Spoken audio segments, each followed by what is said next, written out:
The first real fishing memory that I have is that of when I was about 5 years old. And I used to just sit on the edge of the dock and with 3 feet of line out and just run that lure back and forth and watch the MEP spin. And I went down to the dock one morning and sat there and right across, and all of a sudden this monster came out and just engulfed it. I held on to him. I made it, I did it. My grandfather and grandmother came running down, and it was a 12-pound northern pike landed by a 5-year-old boy, and at that point it was on. Family to me is something that's always there. It's always been there for me. It's always a pillar that I can rely on, whether it's my mom and that side of the family, my dad and that side of the family, and my wife, the family that I've married into. Family is the nucleus of who we are and what we rely on. I basically grew up in the television world. My dad took a job doing hockey games out in Calgary.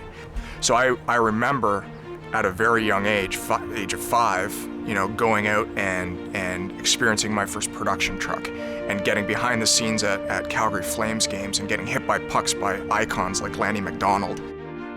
I didn't legitimately realize that I wanted to be in the television industry until my first paid gig when I was in university.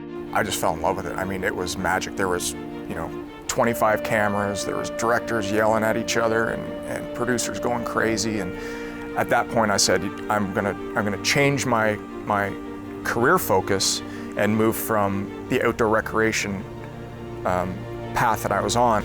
And I decided at that point I decided that TV is where I wanted to be.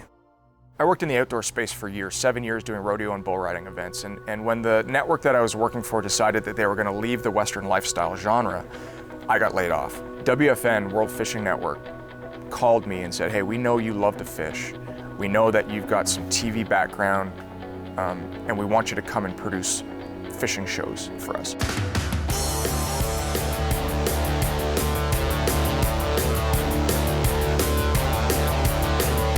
I love this sport more than almost anything in the world. Not just fishing, but everything that surrounds it, the conservation, the trials and tribulations that we have with our oceans and our water bodies. It's something that is truly all-encompassing. And if you ask my wife, it's too all-encompassing because it's what I live and breathe. I know that a mile from here, there's largemouth bass in a pond, and it's all I can do to sit at my computer and hammer out scripts and hammer out phone calls and things like that when I know that there's a frog bite going on right there, right now. Who wouldn't want to fish for a living?